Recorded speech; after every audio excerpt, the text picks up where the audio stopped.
आता बोलतो मी. मला एक प्रश्न आहे तुमच्यासाठी, सांगता उत्तर? मी 2023 साली युट्यूबचं चॅनल चालू केलं. ठीक आहे. 2 व्हिडिओ टाकले सुरुवातीला आणि बंद झालं. बंद झालं म्हणजे असं काही नव्हतं. त्याचं कारण काय असेल बरं का न टाकण्याचं पुढं? भीती कोणाची भीती? स्वतःची? कॅमेऱ्याची भीती नाही. काय व्हायचं माहिती का? व्हिडिओ टाकल्यानंतर दोनदा तीनदा असा अनुभव आला की समजा मनातल्या मनाला असं वाटायचं की लोक काय म्हणतील, म्हणजे आपल्याला जज करतील, माने कसा शिकवतो काय, ह्या गोष्टी जज करतील आपल्याला. ह्या गोष्टीची मला स्वतःला दडपण यायला लागलं होतं. मग कालांतराने मला एक गोष्ट समजली, माणूस ज्यावेळेस रिडिंग करतं, वाचन करतं, माणसाला वाचनाचा छंद असावा. वाचनानं माणूस काय होतं माहिती का? मॅच्युअर होतं. तुमचं वय किती पण वाढू द्या, जर तुमच्या वयामध्ये जर तुमचं वाचन नसेल, रिडिंग जर नसेल ना, तर माणूस तेवढा वयानुसार तेवढा हुशार होत नाही. काही गोष्टी वाचल्यानंतर, काही पुस्तक वाचल्यानंतर मला एक गोष्ट जाणीव झाली की आपण ज्या 4 लोकांना घाबरतो नेहमी, 4 लोक काय म्हणतील, ते 4 लोक काय म्हणते माहिती का? आपण मेलो ते 13 वेळेला येते, खाते बी ते यार पुरी लय कडक होती, वरण तिकडच झालं. म्हणजे 4 लोक हे म्हणतील आपल्याला. आपण ज्यावेळेस जगतो, आपण ज्यावेळेस डेली लाईफ मध्ये जगत असतो, हे 4 लोक मदतीला कधी येणार नाही. पण हे 4 लोक काय करतील? तुमची मजाक उडवतील, तुम्हाला नावं ठेवतील, ब्लेम करतील वगैरे वगैरे. लक्षात ठेवा. म्हणजे लाईफ मध्ये कोण काय म्हणाल या भीतीने आपण स्वतःला काय करत असतो, नेहमी मागे ढकलत असतो. लोकांच्या भीतीने नेहमी. मी काय म्हणतो माहिती का? आता वर्गातले खूप वेळेस मी नेहमी सांगत असतो, प्रश्न विचारा, बोला, सांगा. मुलं प्रश्न का बरं नाही विचारत माहिती तुम्हाला? तुमचे मित्र मैत्रिणी हसतील म्हणून. मी जो प्रश्न विचारलाय तो बरोबर असेल का? माझी कोणी मजाक उडवल का? तर हा प्रश्न तुम्हालाच नाही, मी 10वीला होतो, मला पण पडायचा, घाबरायचो. परंतु ज्यावेळेस समजलं की आपण जर प्रश्न विचारला तर आपला फायदा आहे. शिक्षक काय करतील माहिती का? एखादं गणित आहे त्यांनी शिकवलं आणि जर तुम्ही म्हटले सर मला नाही समजलं, तर ते काय करतील? दुसऱ्या पर्याय शोधतील, दुसऱ्या पद्धतीने शिकवण्याचा. त्या दिवशी झालं का आपल्यासोबतच? आपण पहिल्या पद्धतीने गेलो, थोडस जड वाटलं, मी विचारलं, कोणतरी म्हटलं मला की सर नाही समजलं, आपण काय केलं? पर्याय नंबर 2 शोधला. लाईफ अशीच आहे, जोपर्यंत तुम्ही बोलणार नाही, जोपर्यंत तुम्ही सांगणार नाही, तोपर्यंत काय होणार नाही? तुमचे प्रॉब्लेम सॉल्व्ह होणार नाही. आज सगळ्यात महत्वाचं मी म्हणजे मला असं वाटलं ना तुम्ही बोलून ह्या टॉपिक वरती, काय आज बघा किती घाण माणसं ना आपण. आपल्याला फक्त दसरा लक्षात राहिला, महात्मा गांधी यांची जयंती आहे, गांधीची नाही. शेजारी तुमचा देव, अरे राष्ट्रपिता आहेत ते. राष्ट्रपिता म्हटल्यानंतर त्यांना खरंच काहीतरी इज्जत पाहिजे. परंतु काय झालं माहिती का? आपल्या भारतीय म्हणजे जे पॉलिटिक्स आहेत, त्या पॉलिटिक्स मुळे काय झालं माहिती का?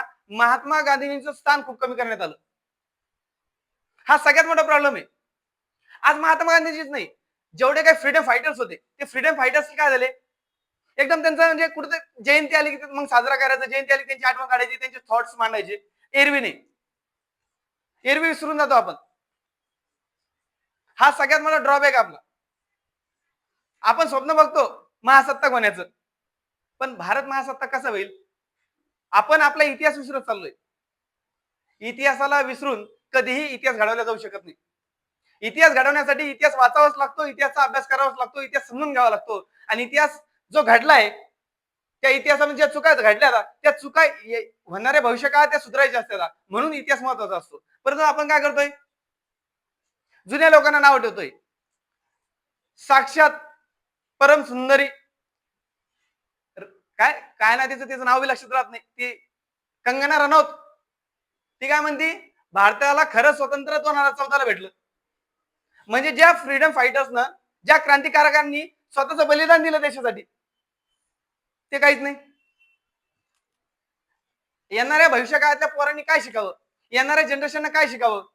आपण ज्या व्यक्तीचे पिक्चर बघतोय ते ऍक्टर आहेत, ते हिरो नाहीत. आपण त्यांना न कळत हिरो म्हणतो, ते हिरो नाहीत. ते कोण येतं? ऍक्टर्स आहेत, आणि ते ऍक्टिंग करण्याचे पैसे घेतात. आपण येडे, आपण जातो पिक्चर बघतो आणि तेच आपल्या देशातल्या फ्रीडम फायटर्स लोकांना नाव ठेवतात. काय म्हणजे हे हिंमत दिली कोणी त्यांना? त्यांचं काय योगदान आहे आपल्या देशाला स्वतंत्र करण्यामध्ये? काहीच नसतं, झिरो योगदान आहे त्यांचं. परंतु ते काय करतात, पब्लिक स्टंट करून एखादा नेता म्हणजे एखाद्या पार्टीला जॉईन करायचं, आमदार खासदार व्हायचं वगैरे वगैरे व्हायचं. ते हेच विसरून जाते की आपण आज जे म्हणजे भारताला जे स्वातंत्र्य मिळाले ते कोणामुळे मिळाले. आज महात्मा गांधीजींना एक चढावट लागलीये, महात्मा गांधींचा अपमान कसा करण्यात येईल. महात्मा गांधींचा अपमान करण्या इतपत कोणाची अवकात नाहीये. परंतु झालंय कसं माहिती का, महात्मा गांधीजी कोणत्या एका जातीचे नाहीत ना. जर महात्मा गांधीजी कोणत्या एका जातीचे असते मग त्यांच्यासाठी एखादी जात लढली असती बघा. पण ते त्यांनी कधी स्वतःला त्या एका जातीमध्ये ठेवलंच नाही ना. हा सगळ्यात मोठा ड्रॉबॅक आहे त्यांचा. म्हणून महात्मा गांधीजी विषयी कोणीच म्हणजे त्यांच्याविषयी सहानुभूती कोणाला आहे, त्यांच्याविषयी आदर कोणाला माहिती का, ज्यांनी अभ्यास केलाय, ज्यांच्याकडे व्हॉट्सअप युनिव्हर्सिटी आहे, ते नेहमी महात्मा गांधीजींचा अपमानच करणार. त्यांना माहितीच नाही कोण आहे महात्मा गांधीजी. काही जण त्यांना ब्लेम करतात म्हणजे त्यांच्यामुळं भगतसिंग राजगुरू सुद्धा यांना फाशी झाली. कोणी ब्लेम करते की त्यांच्यामुळं भारताचे 2 तुकडे झाले. तुम्हाला माहिती त्यावेळेस काय घडलं होतं, कंडिशन काय होती तुम्हाला माहिती आहे का? नाही. आपण फक्त आज बरळू शकतो काही पण मनात येईल तसं. लक्षात ठेवा बाळांनो, बोलणं खूप सोपं आहे पण त्या रस्त्यावरती चालणं खूप अवघड आहे. महात्मा गांधीजींनी काय दिलं आपल्याला? सत्य आणि अहिंसा. सत्य आपल्याला सहन होत नाही आणि अहिंसेशिवाय आपण जगू शकत नाही.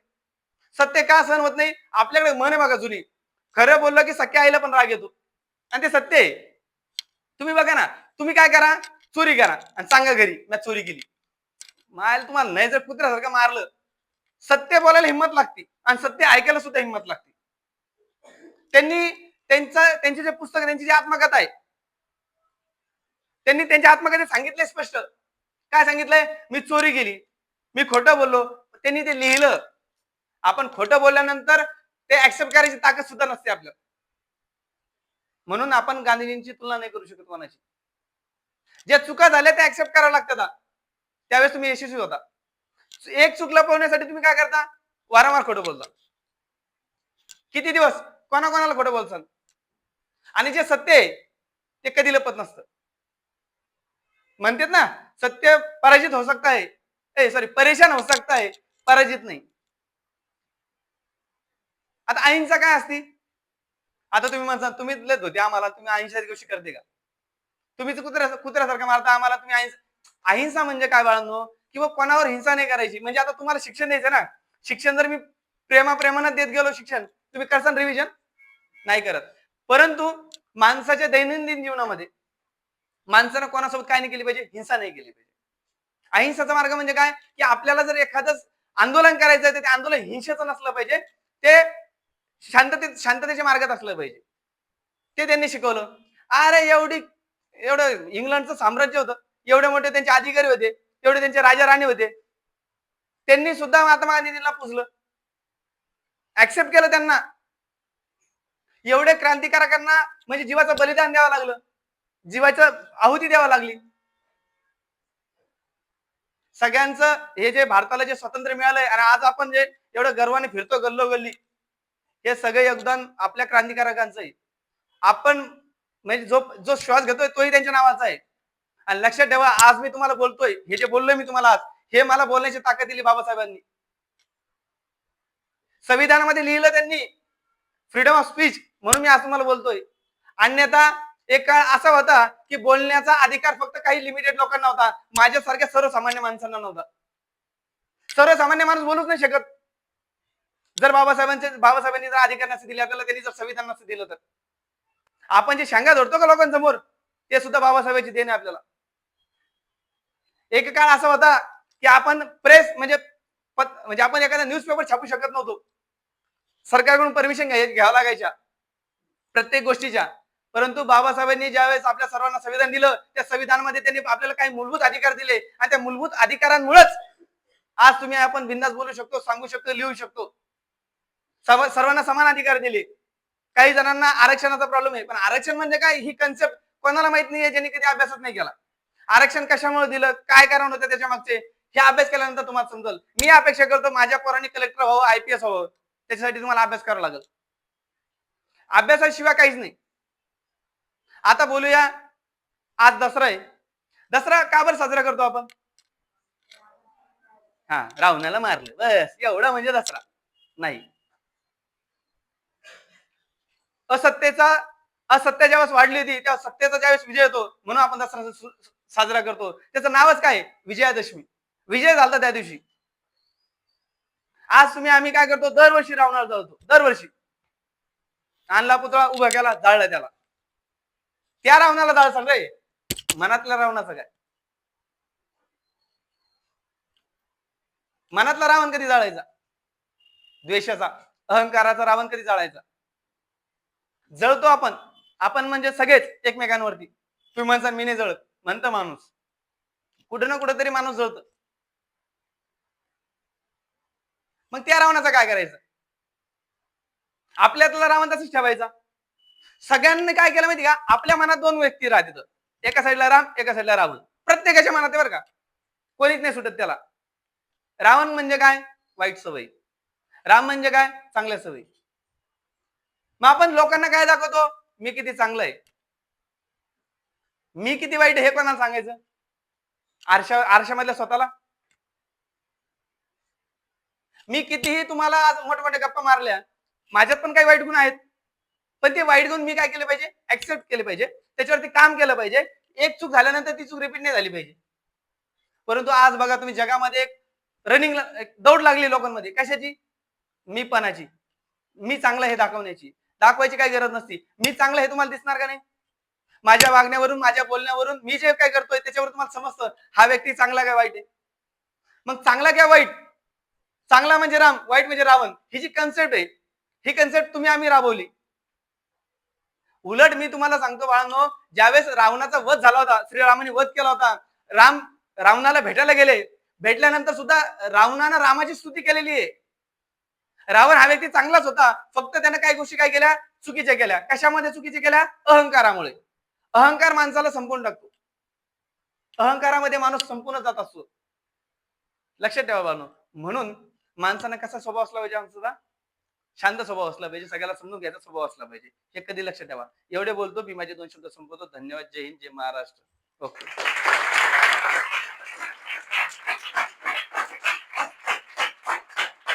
अरे बंद भी कर दो उसको, बंद भी करना उसको.